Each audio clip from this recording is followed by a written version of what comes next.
খ্রিস্টপূর্ব 1160 অব্দে ব্যাবেল নামক দেশের দক্ষিণে ফাদ্দান আরাম নামক এক শহর ছিল।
হে মহান ইস্তার, হে সকল প্রভুর মাতা, হে আমাদের দয়ালু প্রভু, আমাদের জন্মদানকারী মঙ্গলদাতা প্রভু, এই অবুঝ শিশুটিকে আরোগ্য দান করুন আর তার মা জননীকে আনন্দিত করুন। এই অবুঝ শিশুর মাতা প্রতিজ্ঞা করেছে প্রভু, তোমার দরবারে সে মূল্যবান হাদিয়া প্রদান করবে।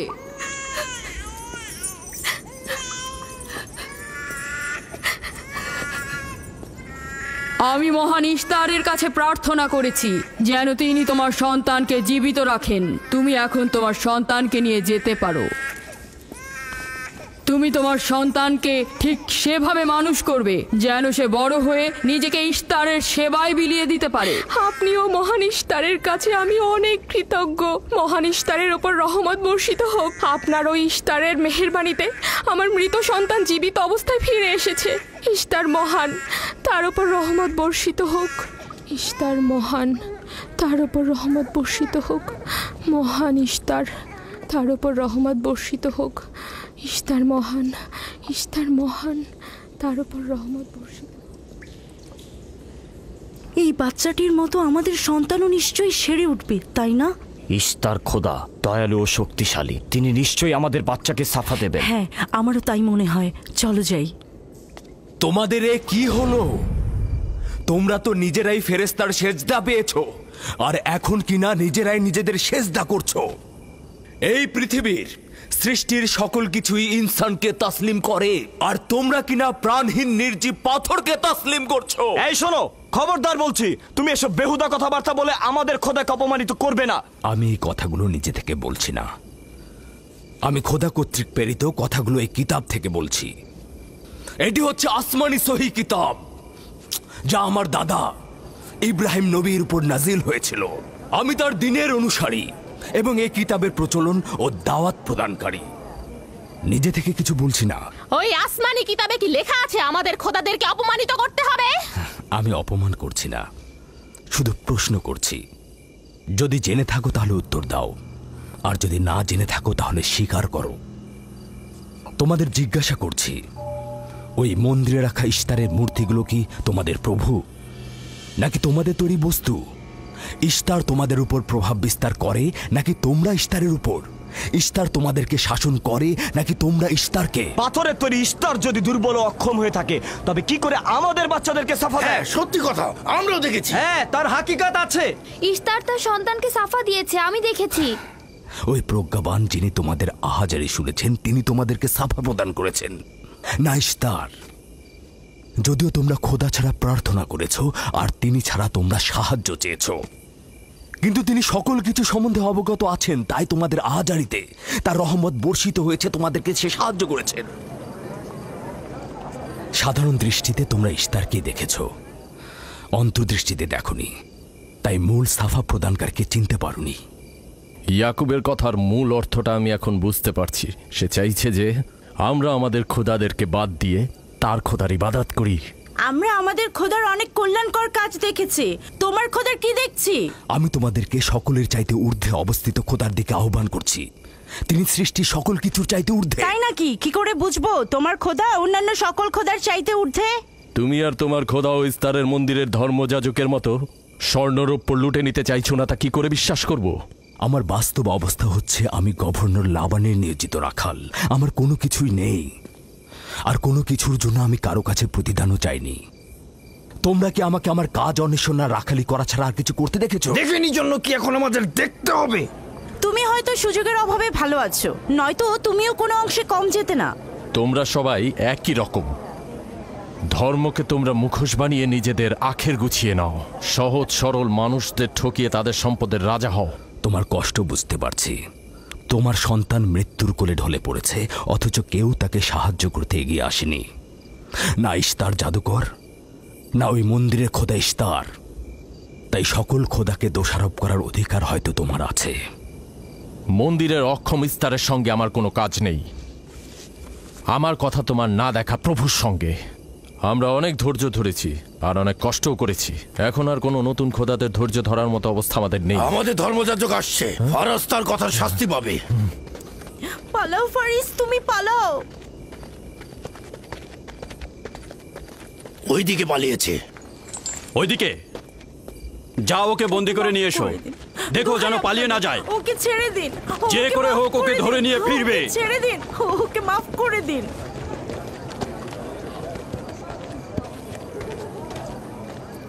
যদি শুধুমাত্র গভর্নরের জামাতা না হতে, তাহলে আমি জানি তোমাকে কিভাবে শায়েস্তা করতে হয়।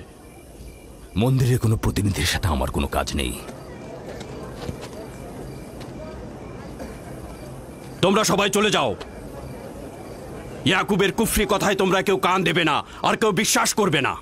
তোমরা কি কেউ দেখছো না? হ্যাঁ, এই ইয়াকুব তার কুফরি কথাবার্তার কারণে ফাদ্দানে দুর্ভিক্ষ নিয়ে আসছে। আমাদের ধর্মযাজক ঠিক কথাটাই বলেছেন। ইস্তারের অভিশাপে বালা মুসিবত আসার পূর্বেই চলো চলো আমরা এখান থেকে চলে যাই।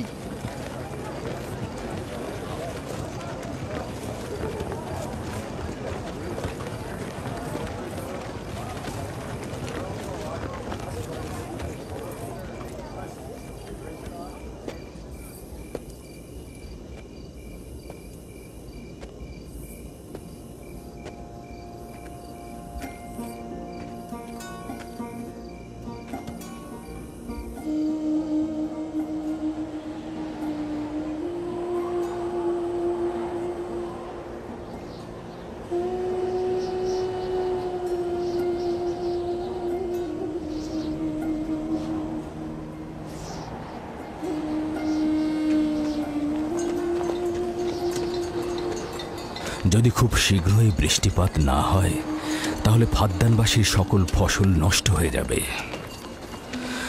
আশা করছি মহান খোদা অতি দ্রুতই বৃষ্টিপাত প্রদান করবেন। ওখানে কি হচ্ছে বাবা? এটা ফাদ্দানবাসীর প্রাচীন রীতিনীতি।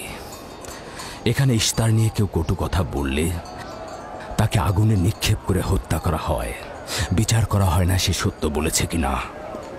ছেড়ে দাও, ছেড়ে দাও আমাকে বলছি, ছেড়ে দাও আমাকে, ছাড়ো বলছি। হে মহান ধর্মগুরু, ওকে মাফ করে দাও, আমাদের উপর রহম করো। আমাকে ছাড়ো, ছাড়ো। আমার কি দোষ? আমি তো কিছু করি নাই। আমি কি বলেছি তোমাদের? আমাকে আমাকে এভাবে বেঁধে নিয়ে যাচ্ছ? আমাকে ছাড়ো। শোনো, তুমি এখানে ভেড়ার পালগুলো দেখে রাখো, আমি একটু আসছি। ছাড়ো, ছাড়ো, ছাড়ো আমাকে। এই, ছেড়ে দাও, ছেড়ে দাও, ছেড়ে দাও। তোমরা তোমরা নির্মমতা করছো, তোমরা আমার উপর নির্মমতা করছো। আমাদের রহম করো। ছেড়ে দাও, ছেড়ে দাও। এই, আমার কি দোষ? আমার কি দোষ? আমাকে ছাড়ো, ছেড়ে দাও। এই, তোমরা আমার উপর অবিচার করছো। ওই যে দেখো, ইয়াকুব রাখাল, গভর্নর লাবানের জামাতা। ঠিক করছো না। আমাদের উপর দয়া করুন, আমাদের উপর রহম করুন। কাফের শাস্তি একটাই।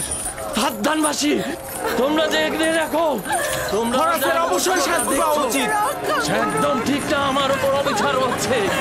আমি কিন্তু আমাকে এভাবে অমানবিক ভাবে পোড়ানো হচ্ছে, এটা তোমরা সহ্য করো না। তোমরা জেগে ওঠো, আমাকে বাঁচাও, বাঁচাও ফাদ্দানবাসী, আমাকে বাঁচাও ফাদ্দানবাসী। আমি বলছি আমি কোনো অন্যায় করিনি। অভিযুক্ত ফারাজ ইস্তারের শত্রু ও পাথর দিয়ে ইস্তারকে আক্রমণ করতে চেয়েছে এবং আমাদের খোদাকে অসমর্থ ও নালায়েক বলে আখ্যায়িত করেছে। ফাদ্দান শহরের প্রাচীন রীতিনীতি অনুযায়ী যে আমাদের খোদা ইস্তারকে অবমাননা করবে তাকে অবশ্যই আগুনে নিক্ষেপ করে হত্যা করা হবে। ফাদ্দানবাসী, তোমরা কি এরকম চুপ করে পাথরের মতো আমাকে দেখে যাবে? তোমরা কি কিছুই বলবে না? আমাকে এরকম অমানবিক ভাবে অত্যাচার করে পোড়াতে যাচ্ছে এই লোকজন।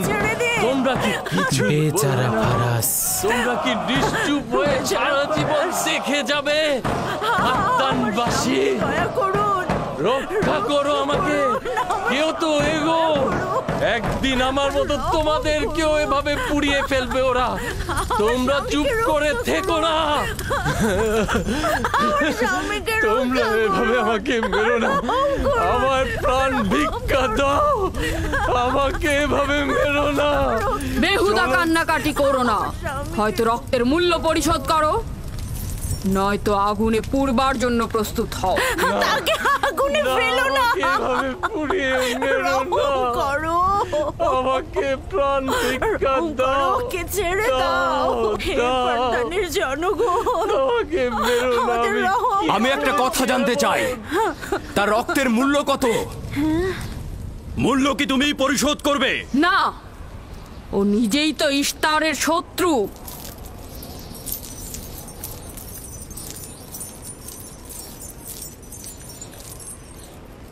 তুমি নিজেই তো ইস্তারের শত্রু, প্রথমে তোমার নিজের রক্তের মূল্য পরিশোধ করো।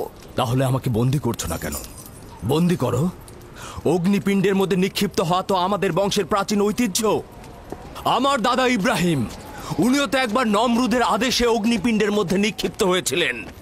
এখন পর্যন্ত তুমি যে গ্রেপ্তার হওনি তার কারণ তুমি হচ্ছ গভর্নরের ভাগিনা। তার অর্থ দাঁড়াচ্ছে এই যে আমার মামা গভর্নর লাবান ইস্তারে খোদাকে অবমাননা করতে পারে কোনো শাস্তি ছাড়াই। ওকে গ্রেপ্তার করো আর ওর দাদার মতো ওকেও আগুনে নিক্ষেপ করো।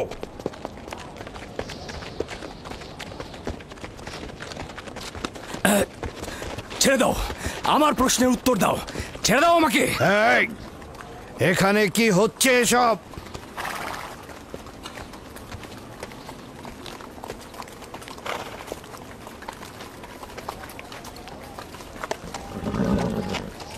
ওকে ছেড়ে দাও আর অভিযুক্তকারীকেও মুক্ত করো। ফারাসের অবশ্যই শাস্তি পাওয়া উচিত। যখন ইয়াকুব জীবনের মূল্য পরিশোধ করতে চায় তখন তোমাদের কোনো অধিকার নেই ওকে শাস্তি দেবার।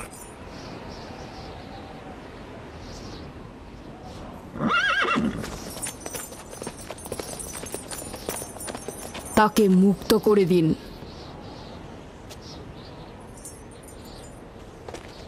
ইয়াকুব, তুমি অবশ্যই ফারাসের জীবনের মূল্য স্বরূপ 500 দিনার পরিশোধ করবে। হ্যাঁ, কোনো সমস্যা নেই, আমি এই অর্থ পরিশোধ করব।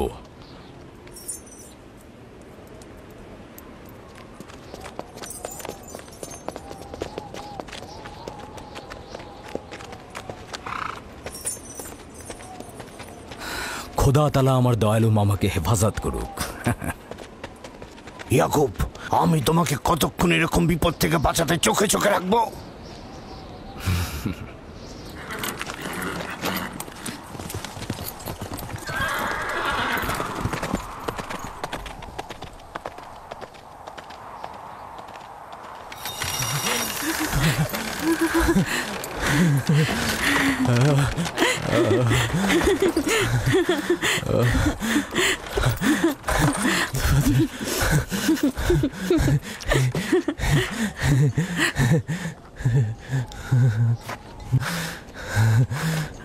আপনি মহান, আমরা কৃতজ্ঞ, আমরা অনেক কৃতজ্ঞ আপনার কাছে। আমার জীবনের মূল্য স্বরূপ যে অর্থ আপনি প্রদান করবেন তার বিনিময়ে সারা জীবন আমি আপনার কৃতদাস হয়ে থাকবো। আপনি মহান, আপনি মহান। আপনি ফারাজকে মৃত্যুর হাত থেকে বাঁচিয়েছেন, আপনি আমাদের নতুন জীবন দিয়েছেন। হয়েছে হয়েছে, এবার এসো এসো।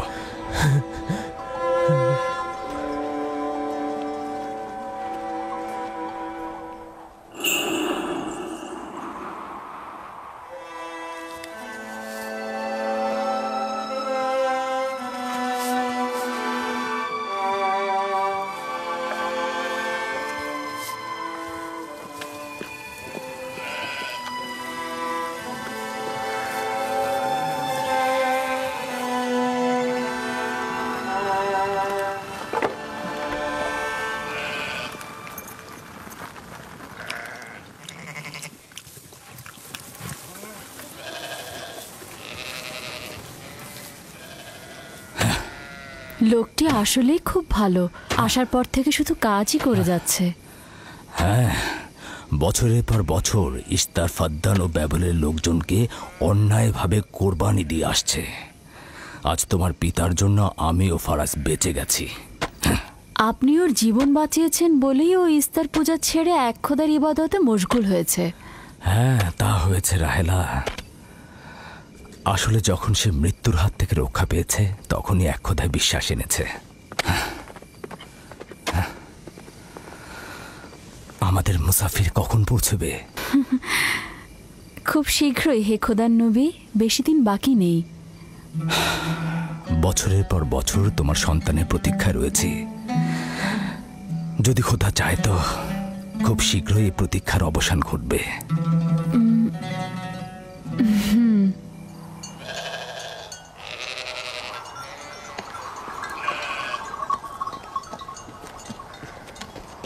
ইস্তেকদার, তোমার ও তোমার পরিবারকে সালাম। তোমার উপরও দরুদ বর্ষিত হোক ইয়াকুব রাখাল। হ্যাঁ, কৃতজ্ঞতা জ্ঞাপন করছি। মন্দিরে ইস্তারের জন্য খোরমা হাদিয়ে নিয়ে যাচ্ছ? প্রভুদেরকে তো অবশ্যই খুশি করতে হবে, তা না হলে তো এবছর বৃষ্টিপাত হবে না, তাই না? আমার কিন্তু মনে হয় মন্দিরের ইস্তারে চাইতে তোমাদের বেশি দরকার ওই খোরমা। তোমার কাজ হচ্ছে আমাদের খোদাকে অপমানিত করে আমাদেরকে রাগান্বিত করা, তাই তো? তোমরা কি নিশ্চিত যে ইস্তারের মন্দিরের ওই পাথরের মূর্তিগুলো সত্যিকার অর্থে বৃষ্টি বর্ষিত করতে পারবে? তোমার এসব কুফুরি কথাবার্তার কারণেই আমাদের মন্দিরের খোদা নাখোশ হয়েছে, আর এই কারণেই ফাদ্দানের আকাশে আজ মেঘ নেই। এই ইয়াকুব, ইস্তারের অবমাননা থেকে তুমি নিজেকে রক্ষা করো। চলে এসো, চলে এসো।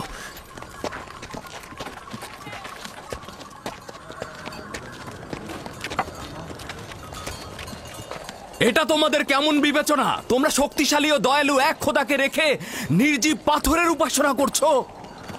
কেন তোমরা বিষাদগ্রস্ত জমিনে নিজেদের আত্মাকে এক খোদার ঈমানের নূরে আলোকিত করছো না?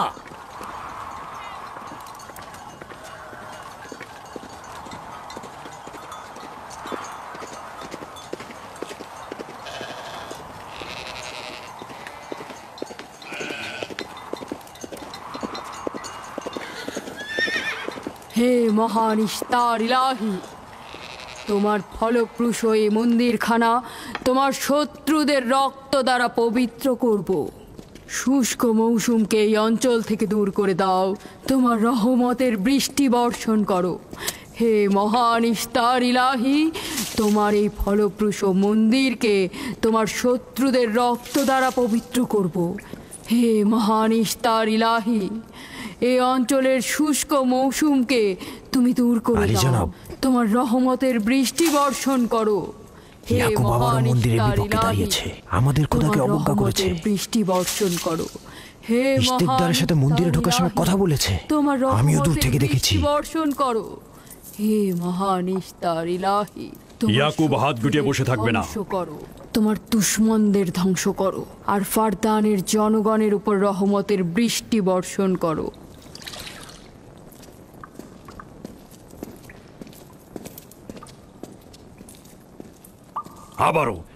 আবারও শুরু করেছে। আশা করছি ওর উপর এবার খোদার লানত বর্ষিত হবে। এখন আমাদের কি করা উচিত? লাবানকে এখানে ডাকো, তার সাথেই সমাধান করব। যত তাড়াতাড়ি সম্ভব লাবানকে আমন্ত্রণ করো।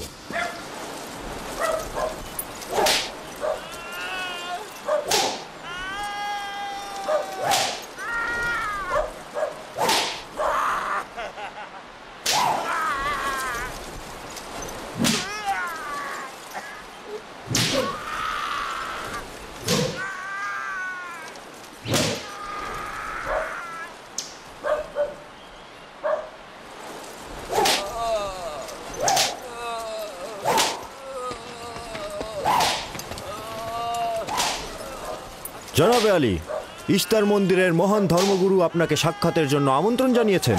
গুরুত্বপূর্ণ কিছু? হ্যাঁ জনাবে আলী। এই, এবার বন্ধ করো।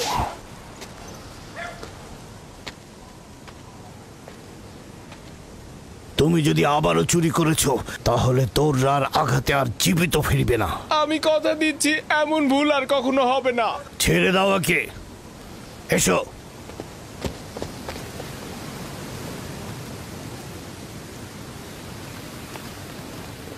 প্রকৃতপক্ষে বিষয়টা আসলে আপনার জামাতা ইয়াকুবকে নিয়ে। ইয়াকুবের আমলনামা তার নিজের সঙ্গে সম্পৃক্ত। আমি উত্তরদাতা নই। না ঠিক আছে, কিন্তু ইয়াকুব তো ইস্তারকে অবজ্ঞা করে। এটা ধর্মগুরুদের কর্তব্য তার প্রশ্নের উত্তর দেওয়া। আর যদি উত্তর দিতে সক্ষম না হও তাহলে কেন আমার শরণাপন্ন হও?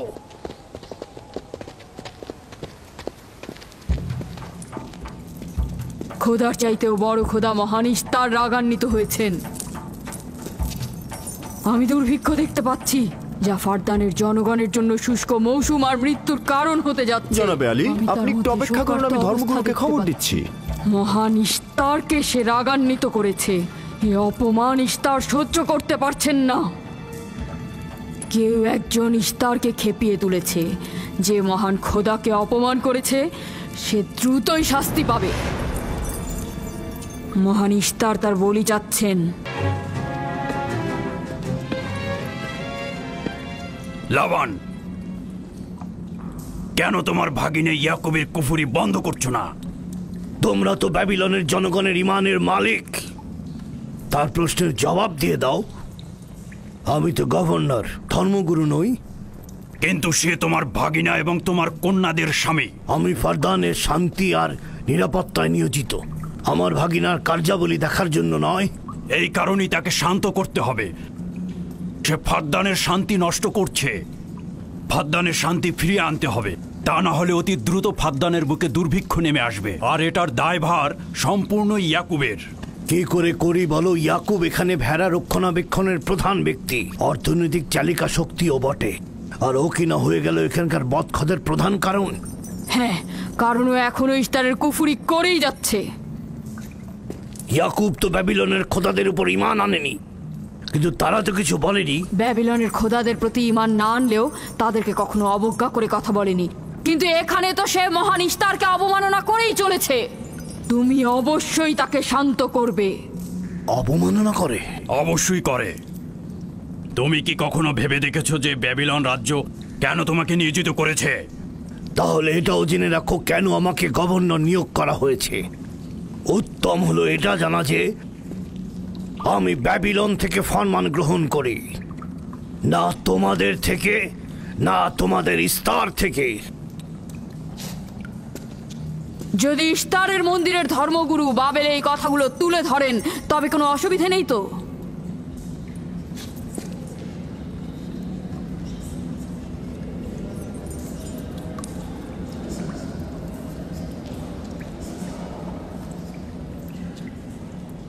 ঠিক আছে, আমি ইয়াকুবের সঙ্গে কথা বলছি। ইয়াকুবকে বলে দেবেন, আর কখনো যদি আমার পরিবারের সাথে ইস্তার নিয়ে কোনো কটু কথা বলে তাহলে তাকে আগুনে নিক্ষেপ করা হবে।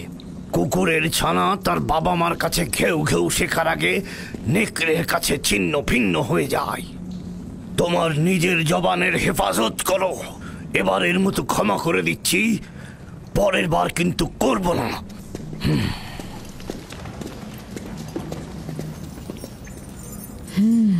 সবাই শুনে রাখো, যদি দুর্ভিক্ষের কারণে আমার ফসল নষ্ট হয় তবে ইয়াকুব আর তার পরিবারের কাউকে আমি জ্যান্ত রাখবো না। দেখা যাক না, একবারই তো কোনো কথা বলে লাভ নেই।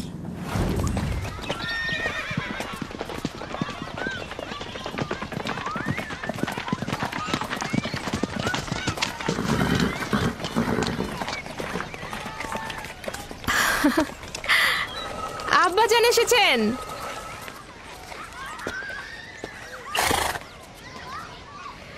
আসসালামু আলাইকুম আব্বাজান, এবার অনেকদিন পর এলেন। সালাম আব্বাজান। কি সৌভাগ্য আমাদের, ফাদ্দান আরামের মহৎ ব্যক্তি, দেশের গভর্নর তাহলে সময় পেলেন মেয়েদের দেখতে আসার। এই ইয়াকুবটাকে নিয়ে আর পারি না। কি হয়েছে আব্বাজান? আবারও কি ইস্তার মন্দিরের ধর্মগুরুরা অভিযোগ করেছেন?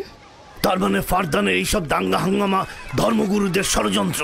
ইয়াকুব এগুলোর সঙ্গে জড়িত নয়, তাই তো? আব্বাজান, আপনি খুব ভালো করেই জানেন ইয়াকুব রেসালাত আর নিজের কাজ ছাড়া অন্য কিছুই করে না। কয়েক হাজার বছরের প্রচলিত ইস্তার মন্দিরের সঙ্গে তার কি কাজ? যদি সে এটাই চায় যে সে তার পিতামহের দিন প্রচার করবে, তাহলে সে আমাদের পরিবারের সঙ্গে করুক। কিন্তু মানুষের বিশ্বাসকে কেন অবমাননা করছে? আমার মনে হয় আব্বা আপনি ভুল করছেন। সে অবমাননা করছে না, সত্য প্রচার করছে। আব্বাজান, কিছু মনে করবেন না।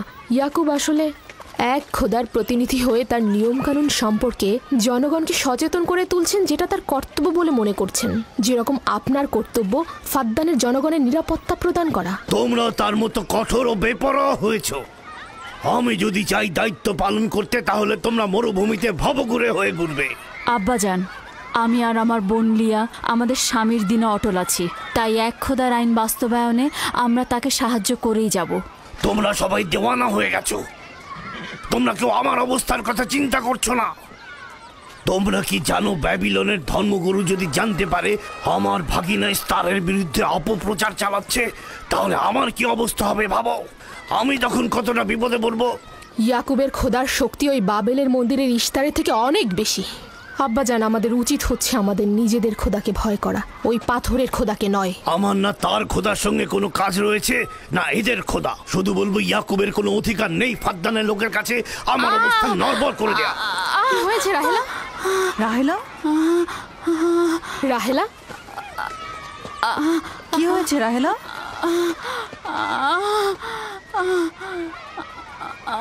রাহেলা, রাহেলা, কি হলো তোমার?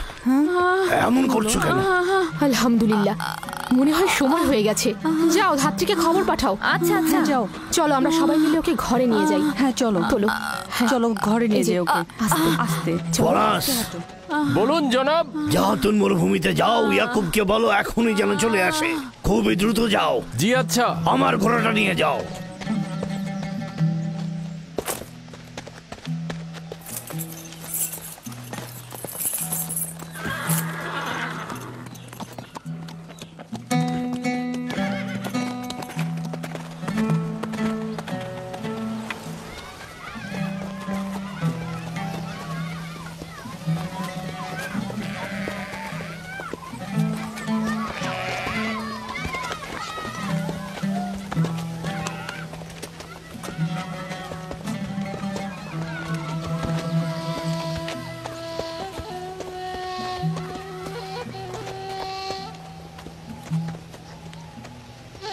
রাখালেরা চতুষ্পদী প্রাণীগুলোকে হেদায়েত করে, আর নবুয়াত ইনসানদের হেদায়েত করে থাকে।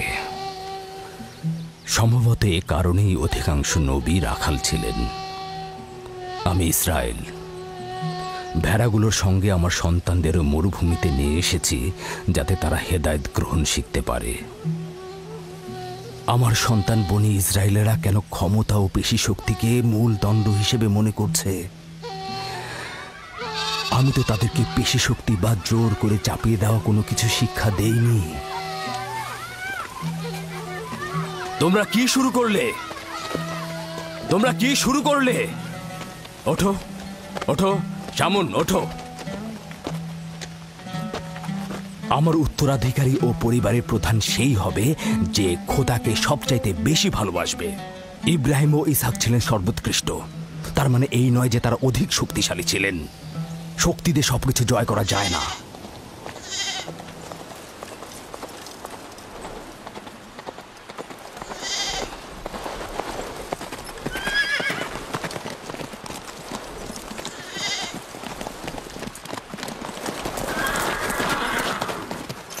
কি হয়েছে ফারাজ?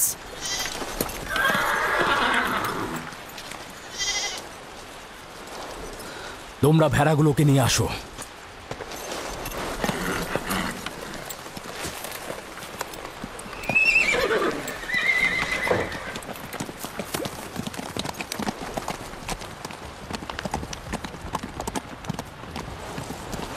কিছু কি হয়েছে? আব্বাজান কোথায় গেলেন? কিছুই না, ভেড়াগুলোকে একত্রিত করো, আমরা ফিরে যাব।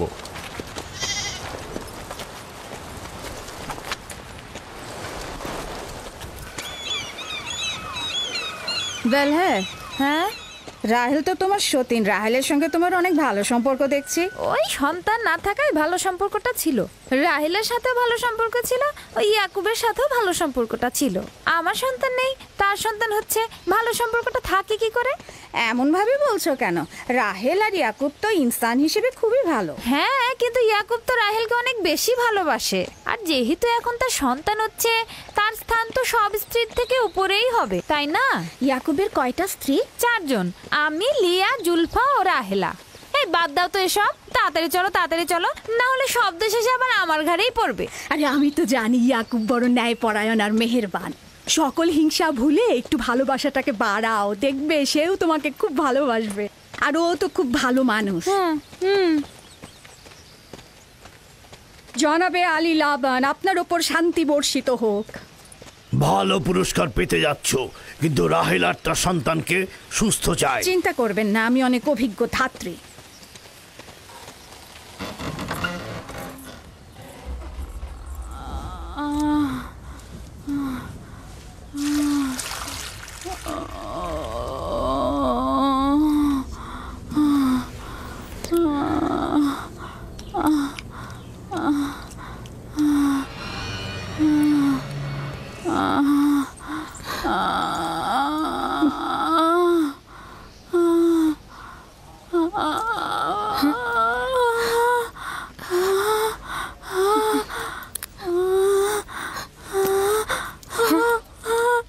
চিন্তা করো না, সব ঠিক হয়ে যাবে, খোদা মহান।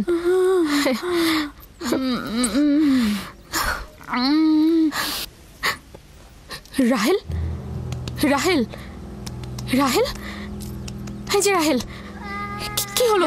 কথা বলো। রাহেল, রাহেল, রাহেল, রাহেল রাহেল বেহুশ হয়ে গেছে। রাহেল, রাহেল চোখ খোলো, রাহেল কথা বলো, রাহেল, রাহেল, এই যে রাহেল। রাহেলা, হ্যাঁ, এমন তো নয় তার উপর ইস্তারের খোদা রাগ পড়েছে।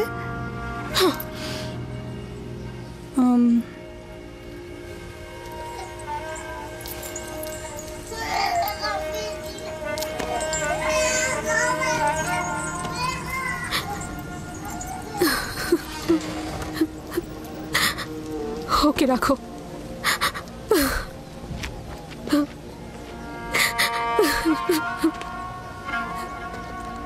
তোমরা তোমার খালার জন্য দোয়া করো, তোমাদের দোয়া খুব তাড়াতাড়ি কবুল হবে।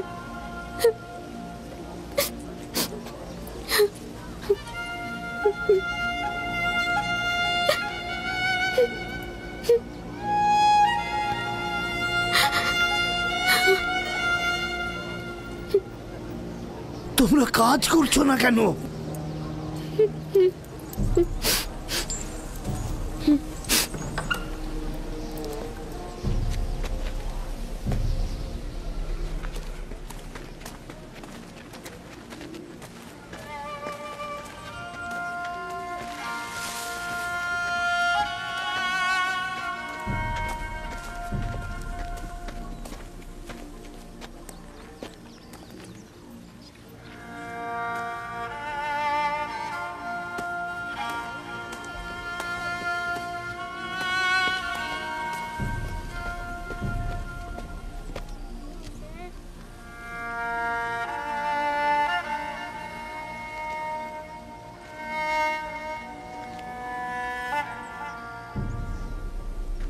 কেউ একজন ইস্তারকে রাগান্বিত করেছে। আগুন ও রক্ত দেখতে পাচ্ছি, অলক্ষণে মৃত্যুর ছায়া সর্বত্র দেখতে পাচ্ছি। আগুন প্রথমে কাফেরের পোশাকের নিম্নাংশ গ্রাস করবে। যারা ইস্তারকে অবমাননা করেছে, অতি দ্রুতই তাদের ধ্বংস আসন্ন।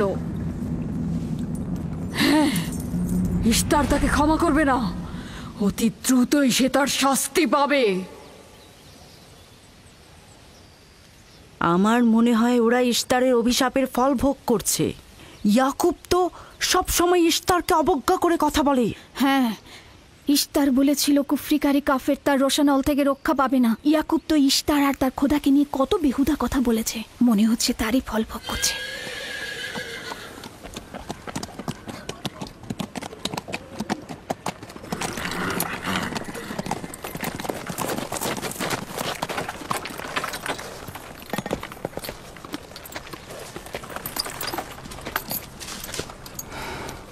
রাহেলের অবস্থা কেমন?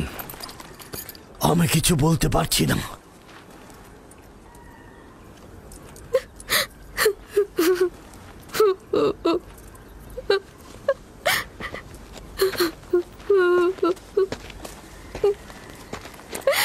কিছু একটা করুন, রাহেলের অবস্থা খুবই খারাপ। শান্ত হও, খোদার উপর ভরসা রাখো, তিনি যেমন চাইবেন তেমনই হবে, ভরসা রাখো। মানুষজন সব বলা বলি করছে, ইশতারের অভিশাপে আমরা এই বিপদে পড়েছি।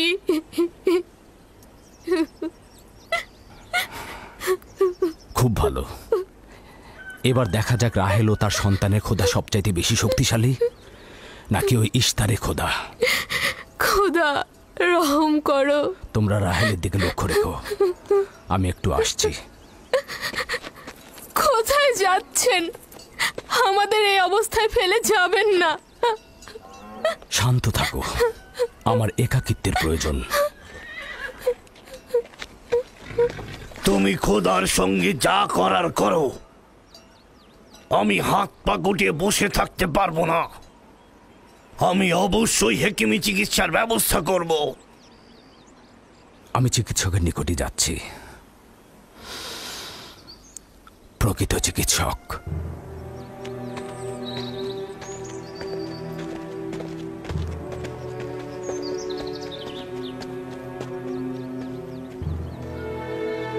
সে যেমন ফাদ্দানের লোকেদের বিপদের কারণ হয়েছে, তদ্রুপ আমার কন্যাদেরও বিপদের কারণ হয়েছে। জানি না ওর সঙ্গে কি করব।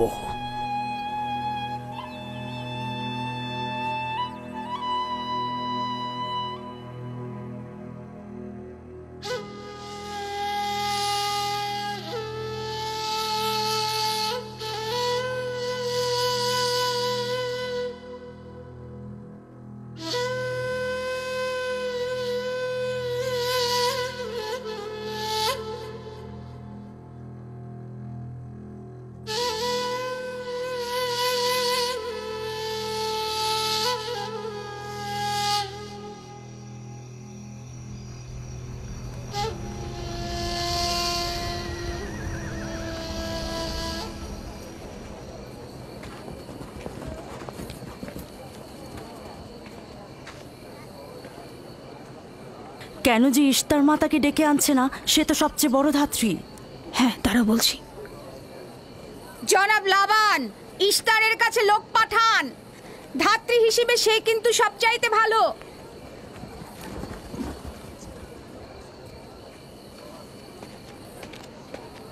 যাও গিয়ে খোঁজ নাও ইস্তার আছে কিনা। যা চাই তাই দেবো। বলবে লাবান বলেছে যদি তার কন্যাকে নাজাত দাও, ইয়াকুবকে ফাদ্দান থেকে বার করে দেবো আর তার পাপ থেকে ইস্তার মন্দিরকে রক্ষা করব। যাও।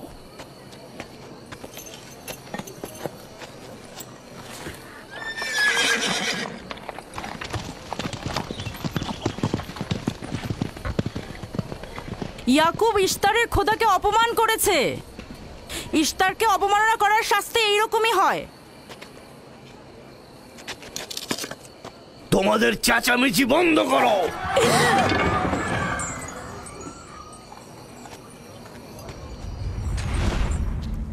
ইয়াকুবকে বলো কেন সে তার খোদার কাছে সাহায্য চাচ্ছে না। আমি যদি তার জায়গায় থাকতাম তবে অবশ্যই এ সময় আমার খোদাকে ভুলে যেতাম না। আমাকে পাঠিয়েছেন জনাব লাবান। তিনি কথা দিয়েছেন তার কন্যাকে যদি নাজাত দিতে পারেন, ইয়াকুবকে ফাদ্দান থেকে বের করে দেওয়া হবে। আমার দৃষ্টিতে এটা সর্বোত্তম সময় ফাদ্দানবাসীকে মহান ইশতারের কুদরত সম্পর্কে জানিয়ে দেবার এবং তার শক্তিমত্তা সম্পর্কে বুঝিয়ে দেবার এটাই উৎকৃষ্ট সময়।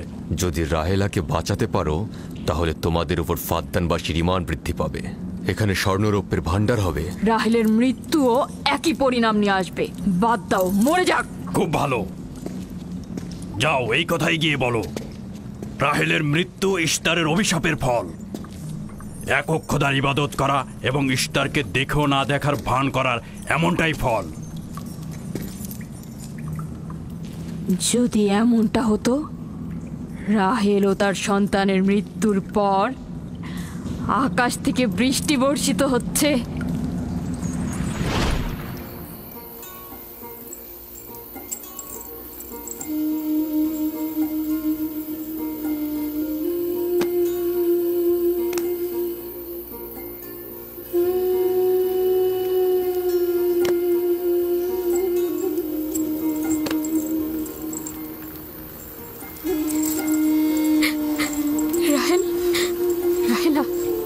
রাহেলা, তুমি শুনতে পাচ্ছ?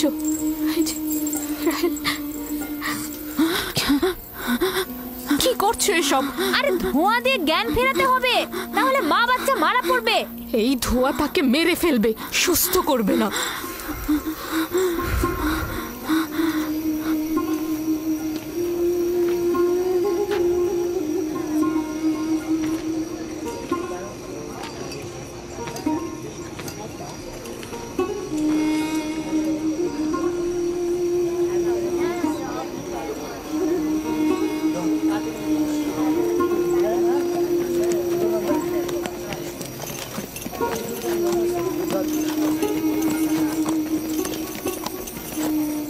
ইশতার মাতে আসছেন। দেখা যাক এবার কার খোদা বিজয়ী হয়, ইয়াকুবের খোদা নাকি মন্দিরের খোদা? আরে পরিষ্কার বোঝা যাচ্ছে বিজয়ী হবে ইশতার।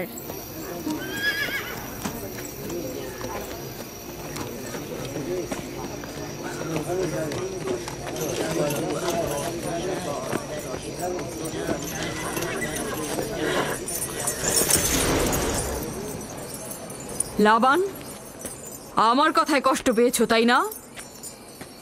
আর ইয়াকুব যে বলল তার খোদা সর্বশক্তিমান, অধিক দয়ালু, তবে তার খোদা কেন এসে তাকে সাহায্য করছে না? রাহেলের জীবন এখন তোমার হাতে, তুমি তাকে সাহায্য করো। আমি কখনোই ভাবিনি যে ইয়াকুব এত দ্রুতই মহান ইশতারের শরণাপন্ন হবে। কত অবাক করা বেহুদা ও কাল্পনিক মিথ্যা আর বাতিল চিন্তার মধ্যে মগ্ন আছো। এই বাতিল চিন্তার সত্যতা একটু পরেই তুমি উপলব্ধি করবে, যখন তোমার স্ত্রী সন্তান মৃত্যুর মুখে পতিত হবে। জীবন ও মৃত্যু সম্পূর্ণ খোদার হাতে, না ইশতারের পাথরের মূর্তির হাতে। আমি ইশতারকে এখানে আসতে বলেছি। রাহেলের অবস্থা খুবই খারাপ। রাহেলের নিজের খোদা ব্যতীত আর কারো খোদার প্রয়োজন নেই। তুমি বের হয়ে যাও, বের হও। ইয়াকুব, আমি এখানে দাঁড়িয়ে আছি। দাঁড়িয়ে আছো কেন? বের হয়ে যাও। তোমার স্ত্রী সন্তান ধ্বংস হবে, মহান ইশতারের ক্রোধে তোমাদের ধ্বংস অনিবার্য। আমার সহধর্মিনী তোমার দয়ায় আসেনি যে তোমার বদ দয়ায় ধ্বংস হয়ে যাবে। তুমি বের হয়ে যাও। জনগণ, এই লোক নিজের জন্য কোনো রহম নিয়ে আসেনি এবং সে তোমাদেরও কোনো রহম দিতে পারবে না। সে তোমাদের জন্য যেমন দুর্ভিক্ষ নিয়ে আসছে, তেমনি তার স্ত্রী পুত্রের জন্য মৃত্যু ডেকে নিয়ে আসছে। অতি দ্রুতই তোমরা ইশতারের কুদরত দেখতে পাবে। তোমার কারণে আমার কন্যার জীবন যদি বিপন্ন হয়,